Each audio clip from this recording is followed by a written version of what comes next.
Hello, everyone, and welcome to Beat the Rakes UFC 271 DFS breakdown. My name is Nick Morrow.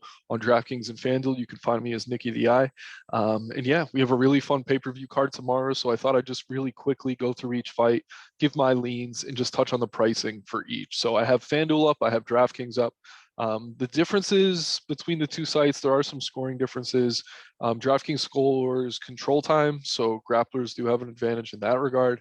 FanDuel scores strikes a bit more advantageously. The KO bonuses on FanDuel are by round. On DraftKings, if you get an early knockout, there's a bonus. But yeah, check the stats, obviously, of the site that you're using to score. So I'll start with the main event and then just touch on the pricing and then work our way down. I think that's the best way to do this. So I have Tapology up. This is just a great site. I use it to make my picks and track my picks.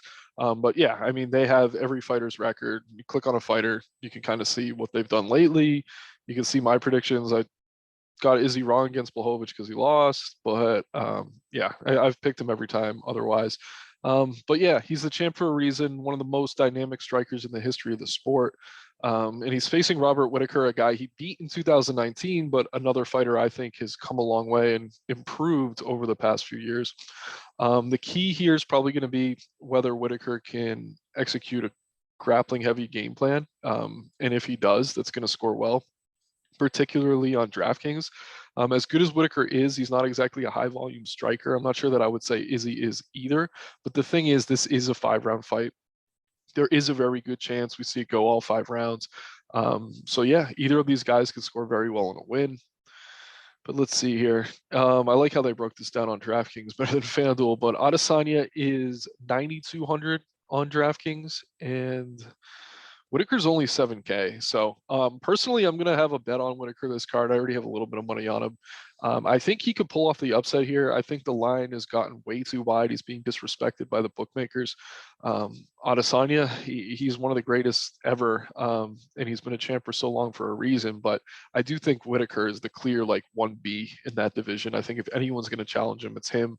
And I think he has the tools to do it. So if I was playing multiple lineups, I mean, Izzy's the much safer play. I need to emphasize that. But at 7K, I do think Whittaker's a decent dart throw if you do need to squeeze in some value. Then over on FanDuel, Adesanya is $23. If you are using him, I'd probably plug him in the MVP spot just because you're going to need a knockout or you're going to need a high volume affair for him to pay off that salary anyway. And if you're spending that much, you're really only fitting one player in this range. So if you're using it, you might as well get the 1.5x multiplier that you get with the MVP on FanDuel. So for me, I'm leading Whittaker here. Not the most confident pick. Izzy's around a minus 280 to minus 300 in some books. BetMGM has him up to 300 now. I just think that's way too wide. I think it should be closer to 200. Whittaker should be like plus 150 or so. So the value side for me is Whittaker. Taking him by decision, not the most confident pick. But let's move right into the next fight. We have a heavyweight banger here against between Derek Lewis and Tai Tuivasa. And just before I forget quickly, yeah, Whittaker's $16 on FanDuel, which it means he's barely priced even as an underdog. Like all the other underdogs on this card, especially like plus 200 or whatever he is, like they're way cheaper. And there's actually a few underdogs I could see doing pretty well. I think on FanDuel you want to go with more of a balanced build, but we'll start the builds. I'll build quickly afterwards, but I just want to rip through these fights. Lewis, I like over Tuivasa, but it's heavyweights. Either guy can get knocked out. I don't know. I just think Derek Lewis is the more technical of the two. Tai likes to rush in. Lewis is a counter striker by nature. They're going to stand and swing. Tuivasa is definitely live for the upset knockout, but for me, I'm going to have a lot more Lewis than I do Tai. Lewis is 8,800 on DraftKings. I think that's reasonable. Tai Tuivasa at 7,400. If I'm playing like 80% Lewis and mass multi-entry, I'd maybe have 15-20 Tai just because it's a total hedge spot really, because one of these guys is probably getting knocked out. I'd be surprised to see it go to decision. And then over on FanDuel, Lewis is 18, which is a great price. I love him there. Where's Tai? 12. Yeah. So similar to DK, good upside for Tuivasa, but I do think Lewis gets it done here. They're both powerful, but Lewis is a little bit more technical, which is rare to say in a matchup on the feet. But Ty really does just like to come in and throw hammers. He's been a little bit more measured lately, but I can't confidently back him here. Moving right along, we have Gerard Cannonier against Derek Brunson. This could be a title eliminator. If Adesanya wins, the winner of this could very likely be his next title challenger. If Whittaker wins, we probably see a trilogy, but that's another conversation for another day. The thing about Derek Brunson, he is the underdog here, but he's a very, very live underdog, and he's a wrestler, which means he's grappling heavy. You do get points for takedowns, and he's very likely to secure several here, win or lose. So I do like Brunson as an underdog. I'm siding with Cannonier as my pick, but yeah, I'm seeing him knock Brunson out, honestly. I think Brunson has been overperforming, for lack of a better word. I mean, he just beat, who was it last? Darren Till. I picked Till in that fight. I keep picking against Brunson, and he's able to really rely on his grappling against these guys that are pure strikers. Cannonier is a striker first, but he's also a better wrestler than Brunson's recent opponents, and he also has a lot more power. We've seen Brunson rocked in many of his recent matchups, even when he wins. So I'm not super comfortable backing him here, but he is an underdog, and he is a very live underdog. I do like $14 on FanDuel. I think that's a very good price on Brunson. Where was Cannonier? 17. I like him there as well. Then yeah, 86, 76. I think they're both solidly priced. I would have more Cannonier than Brunson, but Brunson's cheaper, and he does have great upside. If he does win, he's probably gonna have a bunch of takedowns. You'll probably see him in the optimal lineup with a win, even if it goes to decision. That's pretty high likelihood.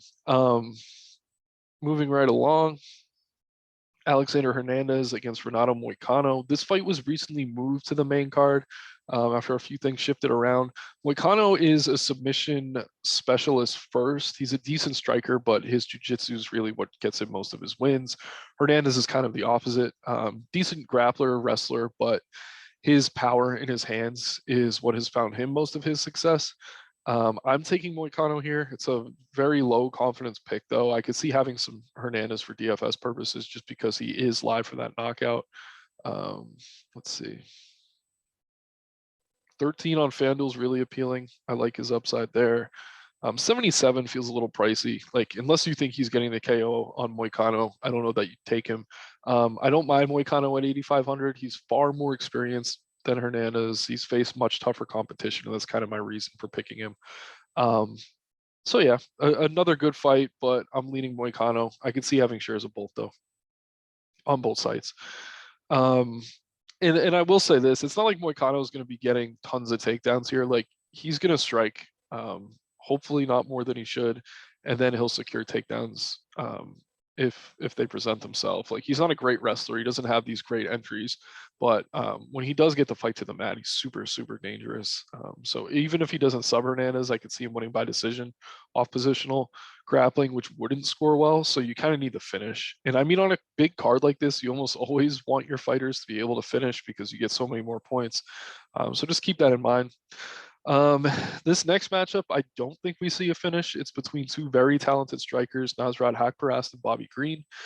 They both throw over 5 strikes per minute, though, so they do have appeal for DFS purposes. Haqparast 7,800 on DraftKings, where Bobby Green is 8,400.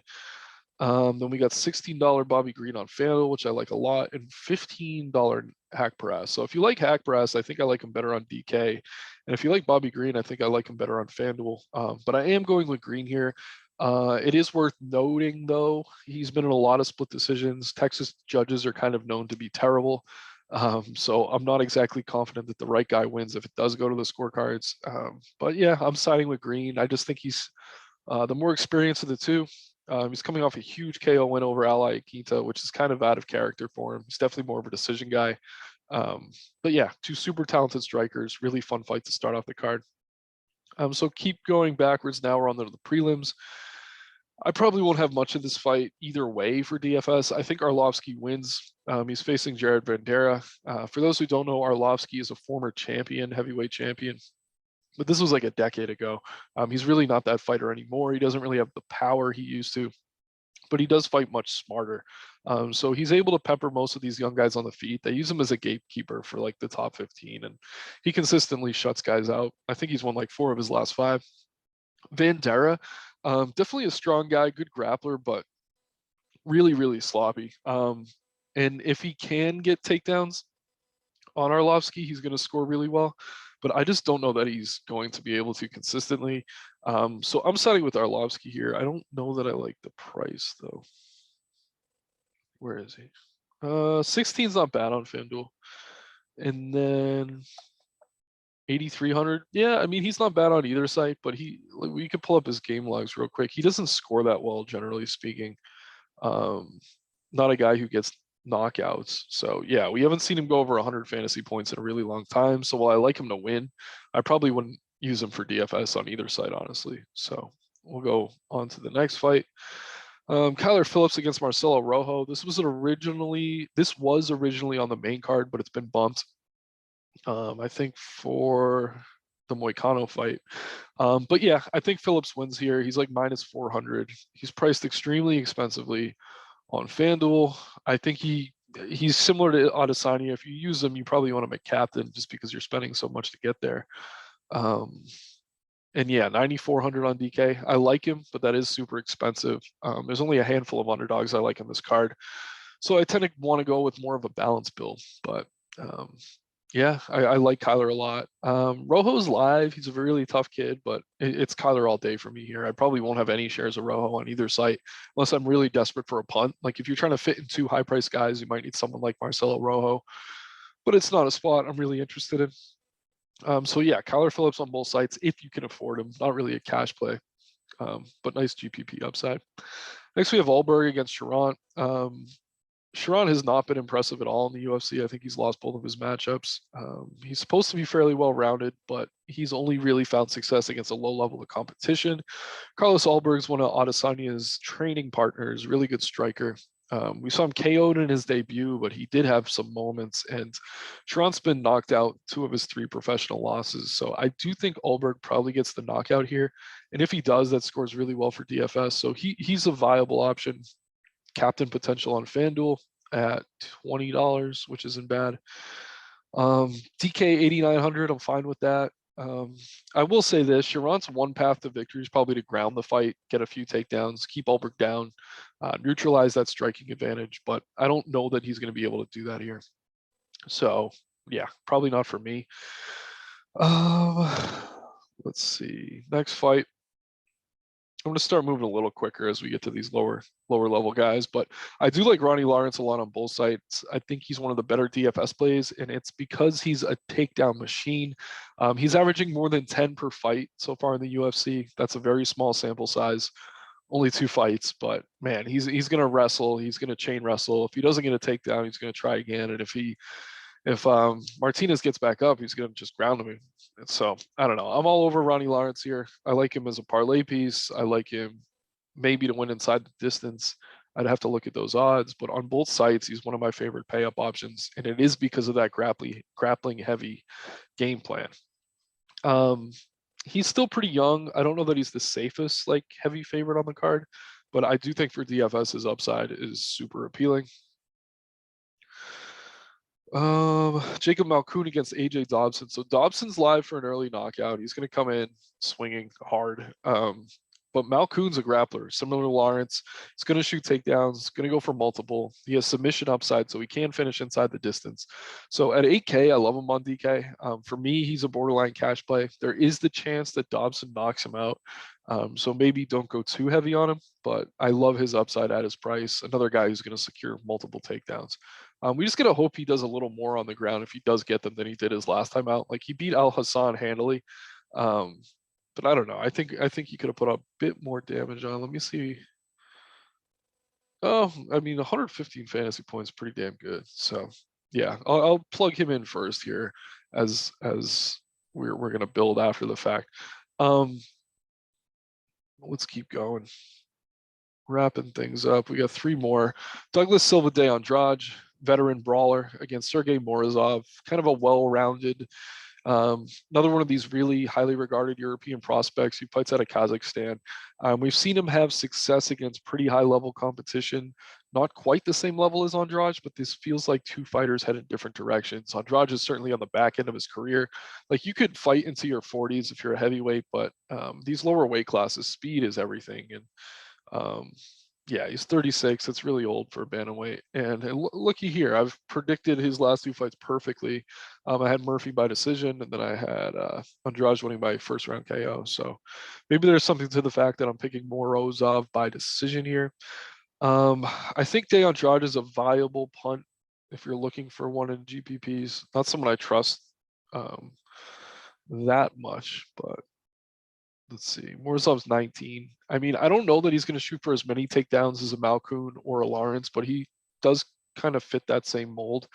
So I like him. Both sides, good play. 9K feels a little heavy on DK. I think I like him better on FanDuel. But moving right along, we have two more fights. Blood Diamond. I think both sites have him as Blood Diamond, but his name's Mike Mathetha. Let's see. Yeah, he's $11 on FanDuel, probably one of the better punts in tournaments. Very live for a knockout early. He's only 3-0 in MMA, but he's had over 100 professional kickboxing matches. So, yeah, the guy knows how to strike. The issue, though, is that Wells a high-level BJJ black belt.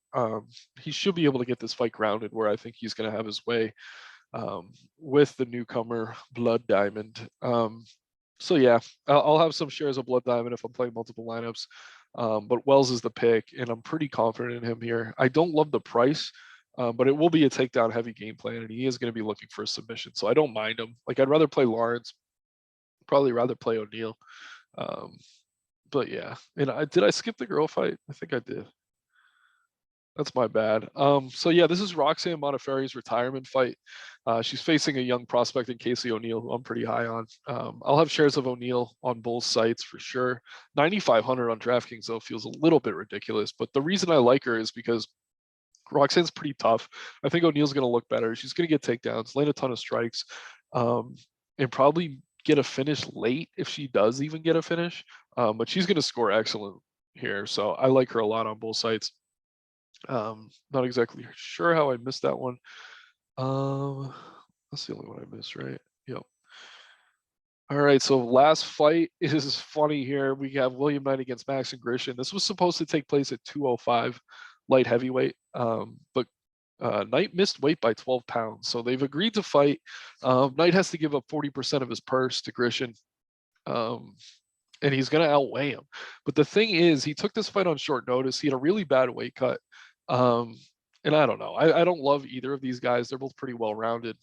Knight likes to grind his opponents up against the cage, which does not score well for DFS.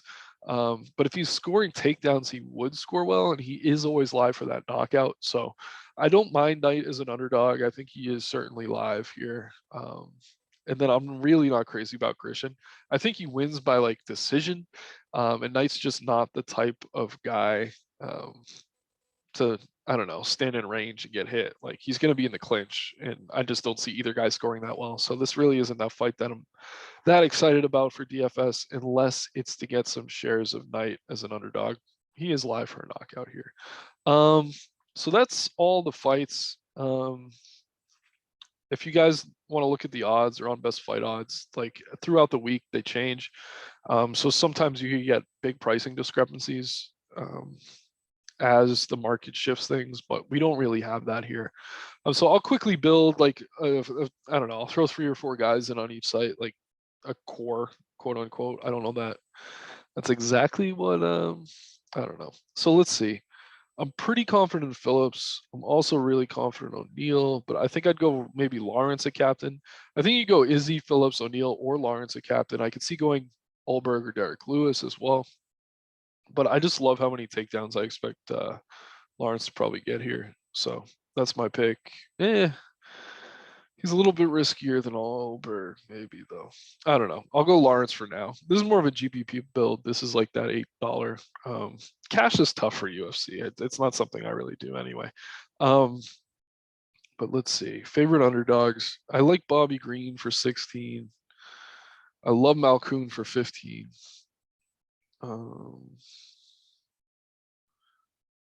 Trying to see what I have left. I gotta shrink myself. Pretty new to Zoom. Okay, so 16 per fighter remaining.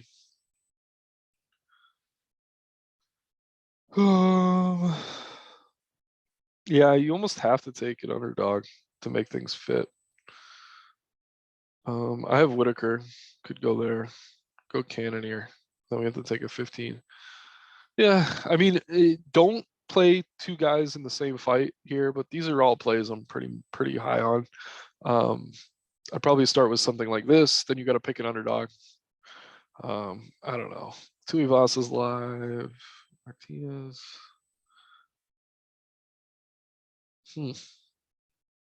Honestly, I'd probably go with like Andraj or Hernandez or William Knight for the sake of this build. That gets us up to Derek Lewis. So something like this would be really good. Not supposed to build a full lineup on stream, but you guys get what I'm saying. So then over on DK, takedown score well on both sites. I like Malcoon. I like Lawrence. I mean, I'm not confident, but I'm taking Whittaker, so I'll have to use him at 7K because if he wins, it's gonna smash value. You can sort by salary. Let's see who's cheap. I don't mind Brunson. I think he's a really good play. Let's go Bobby Green. Let's go Cannonier.